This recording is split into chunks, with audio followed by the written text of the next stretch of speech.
कहाँ से कहाँ तक का आपका सफर रहा? हाँ बिल्कुल, जहाँ तक इस आंदोलन के आगाज का प्रश्न है, दिसंबर का महीना था और शायद 2021 था। और उस समय झारखंडी भाषा संघर्ष समिति के माध्यम से आंदोलन का आगाज हुआ था। और हम लोग एक कह सकते हैं एक छात्रों का आंदोलन था। कुछ भाषाएं थी जो हमारे जिला में थोपी जा रही थी। राज्य का भी आंदोलन नहीं था जब स्टार्टिंग हुआ था, ये दो जिलों का आंदोलन था। लेकिन चूंकि मुद्दा जेन्युइन था और एक ऐसा मुद्दा था जिससे झारखंड की जनमानस शोषित हो रही है, और वो अहम कारण है झारखंड में गैर झारखंडियों का बढ़ता हुआ दबदबा। हर क्षेत्र में, एजुकेशन के क्षेत्र में, नियोजन के क्षेत्र में, टेंडर के क्षेत्र में, व्यापार के क्षेत्र में, हर विभाग में जो है गैर झारखंडियों का यहाँ लगातार दबदबा बढ़ने के कारण यहाँ की जो जनसंख्यिकी है वो डिस्टर्ब हो रही है, यहाँ की कल्चरल आइडेंटिटी डिस्टर्ब हो रही है, यहाँ के लोकेलिटी डिस्टर्ब हो रही है। तो एक जेन्युइन मुद्दा था जो झारखंड की ग्राउंड से एक साधारण छात्रों के द्वारा, जिनमें जयराम महतो कहिए, एक साधारण बैकग्राउंड से आने वाले युवाओं ने एक बहुत बड़े आंदोलन को तैयार किया और ये आंदोलन धीरे धीरे आगे बढ़ा। और हमें आशा नहीं थी कि ये आंदोलन एक दिन इतना बृहद रूप धारण करेगा कि इसके चर्चे, इसकी गूंज पूरे देश में, पूरे राज्य में सुनाई देगी। तो कहीं ना कहीं एक सकारात्मक आंदोलन रहा। और चूंकि जेन्युइन आंदोलन था, झारखंड के ज्वलंत मुद्दों पर आधारित आंदोलन था, इसलिए आज इसको इतनी चर्चा और सफलता मिली। कहीं ना कहीं उस समय भी लोगों को आपसे उम्मीद था जब आप आंदोलनकारी थे, आप एक राजनेता के रूप में उभर रहे हैं। क्या कहेंगे इस पे? लोगों का क्या कुछ रिएक्शन रहा इतना दिनों में? देखिए, एक्चुअली जब इस आंदोलन का शुरुआत हुआ था तो हम लोगों ने भी सोचा नहीं था कि हमें राजनेता में अपने आप को रूपांतरण करना है।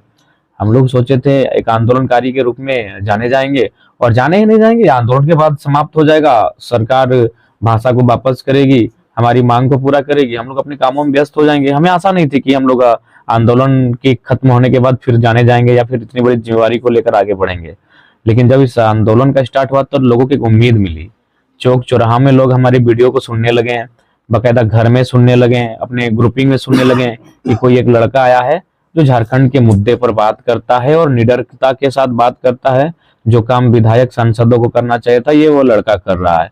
तो धीरे धीरे हम लोग का ग्राफ बढ़ा, हम लोग का ग्रोथ होने लगा, और जो झारखंड के तमाम मुद्दे थे उन पर हम लोगों की एंट्री होने लगी। और पूरे 2 साल भ्रमण के दौरान हम लोगों ने लोगों का फीडबैक जानना चाहा, तो कहा कि एक सही समय है, मांग है, ये युवा झारखंड है, और यहाँ एक नई पॉलिटिकल पार्टी की स्थापना हो जो अपनी एक अलग स्ट्रेटजी और आइडेंटिटी के साथ चुनाव को लड़े। और हम लोगों ने उस पर एक प्रयास किया और अपनी पार्टी के माध्यम से आने वाले लोकसभा चुनाव, विधानसभा चुनाव में हम लोग अपनी बिगुल फूंकने की तैयारी में है। इससे पहले भी जितने भी राजनीतिक दल थे झारखंड में, शुरू से डोमिसाइल और स्थानीय नीति और रोजगार की मुद्दे को लेकर वो लोग सत्ता में आए हैं। लेकिन झारखंड का अब 24 साल हो चुका है, अभी तक इस स्थानीय मुद्दे को लेकर के अभी तक कोई सुनवाई नहीं हुई है। देखिए, सबसे पहली बात है कि गांधी जी या फिर किसी संत की एक कहानी है, मैं रिपीट करूंगा। एक एक महिला अपने छोटे बच्चे के साथ एक वैद्य के पास गई थी इलाज कराने के लिए। तो जब उस वैद्य ने उसके बच्चे को देखा तो उसने कहा कि आप 2 दिन बाद आइएगा, मैं इसका इलाज ठीक कर दूंगा। तो फिर जब वो महिला 2 दिन के बाद अपने बच्चे के साथ पुनः उस वैद्य के पास आई, उस हाकिम के पास आई, तो उन्होंने बताया कि इनका इलाज में क्या करना होगा। बोलो ज्यादा कुछ मत कहिएगा, इनको बोलिएगा कि गुड़ खाना छोड़ देंगे। तो वो महिला काफी नाराज हो गई, बोली महाराज जब हम 2 दिन पहले आए थे और इतनी दूर से चल कर आए थे तब भी आप हमको ये बात बता सकते थे कि गुड़ नहीं खाना है। तो उन्होंने बहुत विनम्रता से साथ कहा कि देखिए देवी, 2 दिन पहले तक हम खुद गुड़ खाया करते थे, आपके जाने के बाद मैंने गुड़ खाना छोड़ा, तभी आज मैं आपके बेटे को सलाह दे रहा हूँ कि गुड़ ना खाए। तो ठीक उसी प्रकार जो हमारे पॉलिटिशियन हैं, ये कैसे नीति को बनाएंगे बताइए। किसी की मलेशिया में कंपनी है, किसी की दुबई में कंपनी है, किसी का 24 गो जिला में से 12 गो में मकान है, किसी का झारखंड के अलावे अन्य हमारे प्रदेशों में मकान है, फैक्ट्रियां हैं। कई सांसद ऐसे हैं जिनका 50 से अधिक विदेशी कंपनियों में शेयर है। तो ये लोग कैसे बात कह सकते हैं कि हम झारखंड के हितार्थ की बात करेंगे? देखिए, ये लोग एक ही शर्त पे बात कर सकते हैं कि हम झारखंड के हितार्थ में बात करेंगे। ये लोग कम से कम इन्हें अपनी संपत्ति का 70 से 80% हिस्सा दान करना होगा, क्योंकि हमने विधायक चुना था, हमने सांसद चुना था, हमने व्यापारी नहीं चुना था। और इन्होंने, एक व्यापारी होता है तो समझ में आता है व्यापारी काम है व्यापार करना, वो कफन पे भी व्यापार करता है, लेकिन ये उससे भी गया गुजरा कार्य करते हैं। 90%, 10% लोग ईमानदार होंगे, ईमानदार लोगों को मेरा नमस्कार रहता है, लेकिन 90-80% लोग ऐसे हैं जिनको अगर कफन तो छोड़िए, मुर्दे के गुर्दे को गर्दे से उठाकर व्यापार करेंगे, उस टाइप प्रवृत्ति के लोग हैं। तो वही गांधी की कहानी या फिर जो महात्मा की कहानी सुनी थी, गुड़ खाना छोड़ना होगा तभी आप दूसरे को बोलेंगे कि गुड़ मत खाओ। तो ये लोग भ्रष्टाचारी छोड़ेंगे तभी तो ये भ्रष्टाचार मुक्त झारखंड का निर्माण कर सकते हैं। ये लोग खुद दलदल में फंसे हैं अनगिनत। अगर बोले तो ईमानदारी पर वो खाली ईडी छापा मार दे तो हर एक झारखंड के विधायकों के पास कई हजार करोड़ की संपत्ति बरामद होगी। आपका मन भी बन चुका है, कई बार आपका बयान भी जारी हो गया। आप कहाँ से लड़ने वाले हैं? गिरिडीह लोकसभा, चूंकि मेरा जो घर है, मेरा जो गढ़ है, जहाँ मेरा वोटर आईडी है, जहाँ मेरे मतलब जहाँ मेरी कर्म भूमि है, मैं वहां से चुनाव लड़ने की तैयारी अच्छा, है। आपने बाहरी सांसद और विधायक के बारे में हमेशा बोला है, मुखर होकर बोले, और देखा जाए गिरिडीह लोकसभा में झारखंड के ही सांसद है, तो गिरिडीह लोकसभा क्यों चुने? दूसरे सांसद मतलब बाहरी सांसद के बारे में ज्यादा ही बोले हैं, तो दूसरे जगह से भी चुनाव लड़ सकते आपका ये चर्चा भी था कि आपका कर्म भूमि धनबाद भी रहा है, तो धनबाद जी, मैं आज भी मेरा दिल कहता है कि धन्यवाद, लेकिन बात ये हो जा रहा है कि हमारी पार्टी का, हमारे संगठन का, और मेरा ये मानना है कि पहला वोट मैं खुद के दूं। धनबाद मेरा वोटर आईडी कार्ड नहीं है। अगर धनबाद मेरा वोटर आईडी कार्ड हो तो मैं धनबाद ही कुछ करता, लेकिन गिरिडीह, और मैं नेक्स्ट टाइम जरूर आपकी इस मनोकामना को पूर्ण करूंगा, धनबाद से मैं प्रत्याशी बनूंगा। झारखंड के अलावा सॉरी गिरिडीह के अलावा और कहाँ से आपके प्रत्याशी? कोडरमा, हजारीबाग है, रांची है, और देख रहे हैं कोल्हान की सीटों पर अगर हम लोग अपने आप को बूथ स्तर पर मजबूती पाएंगे तो वहां पर भी हम लोग चर्चा करेंगे। चतरा के बारे में क्या सोचा? चतरा में हमारा प्रत्याशी रहेगा। चतरा चूंकि केबीसी का सवाल है तो वहां से तो हम लोग भागेंगे नहीं। चतरा में हमारा प्रत्याशी रहेगा। एक बात ये भी सामने आई है कि कहीं ना कहीं अगर आप जीतते हैं तो एग्जाम्पल के तौर पे अरविंद केजरीवाल भी जीत करके गठबंधन बनाए थे, कहीं आप भी कहीं ना कहीं बीजेपी के साथ क्या गठबंधन बनाएंगे? देखिए, भारतीय जनता पार्टी और हमारी विचारधारा में बहुत भिन्नता है। सबसे पहला बात, आज तक हम समझ में आता है कि लोग स्वयं के लिए राजनीति करते हैं या फिर एक विचारधारा की राजनीति करते हैं, जो किसी 4 बार दल बदल के विधायक बनते हैं। हमारी राजनीति जो है विचारधारा पर आधारित है। जिस दिन विचारधारा समाप्त हो जाएगी हम समाप्त हो जाएंगे, इसलिए हम जिंदा है तो क्योंकि हमारी विचारधारा स्थापित है। तो हम लोग झारखंड की आइडेंटिटी के साथ हैं। भारतीय जनता पार्टी वो नेशनल पॉलिटिक्स करती है, हम लोग रीजनल पॉलिटिक्स के लिए आए हैं, और जब नेशनल जाएंगे तो देखा जाएगा। लेकिन भारतीय जनता पार्टी के साथ जो भी हमारे विचार, वो पूंजीवाद को सपोर्ट करती है। हम लोग किसान के बच्चे हैं, किसान को समझते हैं, तो बिल्कुल काफी भिन्नता है। हमारी लड़ाई जल जमीन जंगल की है, हमारी लड़ाई सामाजिक न्याय की है, सभी तबका सभी वर्ग के माने कल्याण की है, तो उस पर हम लोग फोकस कर रहे हैं। नेशनल पार्टी 195 कैंडिडेट का लिस्ट जारी की है, आप सेंट्रल रीजनल पार्टियों की लिस्ट जारी नहीं कर पा रहे हैं कैंडिडेट का? लिस्ट एक्चुअली देखिए, समय नहीं मिल पाता है। लिस्ट जारी होगा मेरे हस्ताक्षर से होगा, और मैं इतना व्यस्त हूँ कि मुझे हस्ताक्षर करने का समय नहीं मिल पाता है, क्योंकि मेरा लेटर पेड मेरे घर में है, तो घर जाने का समय तक नहीं मिल पाता है। कई बार दिनों से मैं घर नहीं जा पाया हूँ, तो जैसे घर जाऊंगा एक आध दिन में हमारे हस्ताक्षर के साथ जो भी हमारे प्रत्याशी हैं उनके नामों की घोषणा कर दी जाएगी। जितने बार आप लोगों ने आपने सभा किया है, आपकी जो विचारधारा रही है, तो आप जो चुनाव लड़ने जा रहे हैं तो आपकी क्या कुछ मैनिफेस्टो रहेंगे? देखिए, स्वाभाविक सी बात है, चुनाव मुद्दों पे ही लड़े जाते हैं, मैनिफेस्टो पर ही लड़े जाते हैं।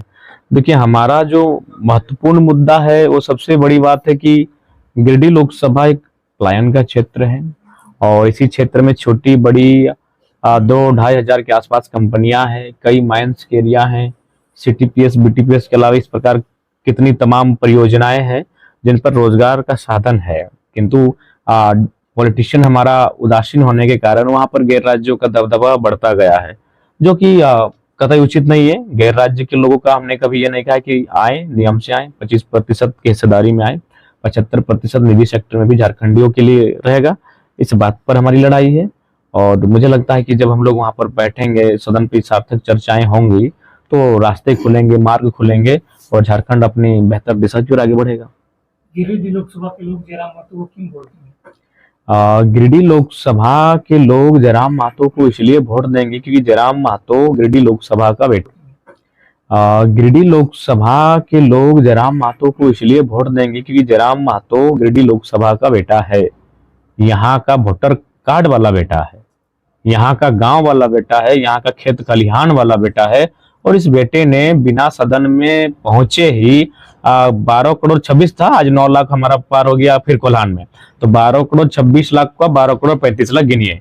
तो इस बेटे ने 12 करोड़ 35 लाख, जो एक बहुत बड़ी राशि होती है, केवल सड़क पर आंदोलन करके बिना पद पावर के लोगों तक मदद करवाया। तो अगर इस बेटे को दिल्ली जाने का मौका मिलता है तो आप घर बैठे अनुमान लगाइए कि कितना बदलाव हम लोग कर सकते हैं। तो इसलिए गिरिडीह के लोग मौका देंगे। देखा जाए तो प्लेन का मात्रा सबसे ज्यादा लोग गिरिडीह लोकसभा से ही बाहर जाते हैं कमाने के लिए, जयराम महतो जीतने के बाद कैसे रोकिएगा ये? देखिए, उसके लिए आइडियाज होने चाहिए। लघु उद्योग की स्थापना होगी, कुटीर उद्योगों की स्थापना होगी, पर्यटन को बढ़ावा दिया जाएगा, जो डैमों में पानी है उनको कोशिश किया जाएगा एक डायमीटर के खेतों तक पहुंचाया जाए, दूसरी फसल के लिए उस पानी का तैयार किया जाए, सड़कों का जो मायाजाल फेंचा है वहां पर ट्रांसपोर्टिंग की व्यवस्था को सुदृढ़ किया जाए।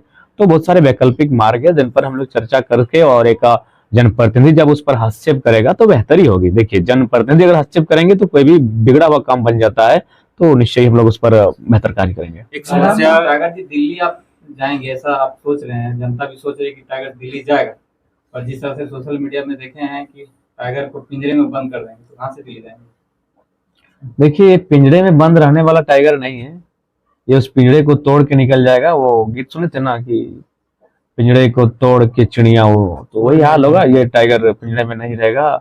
आदरणीय पत्रकार महोदय, चूंकि आप अगर चुनाव भी लड़ने जा रहे हैं, लोगों की एक समस्या रहती है कि आम सभा के अलावा अगर लोगों को आपसे अगर अपना समस्या सुनाना है तो क्या कुछ माध्यम रहेगा उसका? जी हाँ, हम लोग का माध्यम है, प्रधान कार्यालय है, वहाँ प्रत्येक दिन नहीं करने से भी 30-40 औसत शिकायत आती है। उन शाम को 2 दिन में जब वहाँ जाके हम बैठते हैं तो उन शिकायतों का समाधान करते हैं, टेलीफोनिक समाधान करते हैं।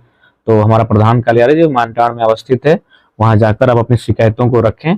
हमारे संगठन के साथी वहाँ लगभग 12 घंटा रहते हैं, बैठते हैं, मैंने पाली बाय पाली, तो उनके माध्यम से वो सूचना हम तक आएगी और उस पर हम लोग जितना हमारा सामर्थ्य है हम लोग हल करने का प्रयास करते हैं। जयराम महतो छोटा सा बस्ती से निकल के बड़ा हस्ती रघुवर दास जैसे व्यक्ति के बेटे के ऊपर आप मतलब सवाल खड़ा कर दिए।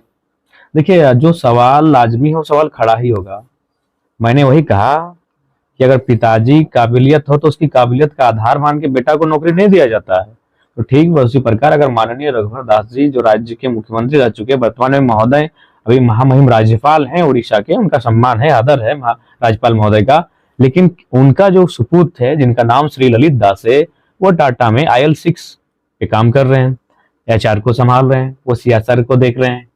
तो मैंने ये सवाल किया कि उनकी क्या योग्यता है, वो इस राज्य के नहीं, अगर गैर राज्य से आए हैं तो योग्यता के आधार पर आए होंगे। क्या योग्यता है हम जानना चाहते हैं, क्योंकि वो विस्थापित नहीं, वो रैयत नहीं ना उनके पूर्वजों ने झारखंड बनने में आंदोलन किया है। जयराम जी को उनके योग्यता में शक है क्या? बिल्कुल शक है। आप सार्वजनिक कीजिए, मैंने सवाल किया है, आप सार्वजनिक कर दीजिए, आप भी प्रेस कॉन्फ्रेंस कीजिए और सार्वजनिक कर दीजिए। उनका एप्लीकेशन नंबर सार्वजनिक कीजिए, उनका रिक्वायरमेंट नंबर जो होता है उसको सार्वजनिक कीजिए, विज्ञापन जो भी सारी चीजों को सार्वजनिक कीजिए और उनकी योग्यता को भी सार्वजनिक कीजिए। कोई दिक्कत नहीं है, सवाल पूछना हमारा अधिकार है, संवैधानिक अधिकार है। और क्यों नहीं पूछे भाई, कत्ल होगा सुनील महतो का, कत्ल होगा निर्मल महतो का, और ललित दास जी अगर यहाँ CSR को देखेंगे जिसमें करोड़ों रुपए की राशि होती है, तो ये झारखंडियों के जख्मों पर नमक छिड़कने के बराबर है।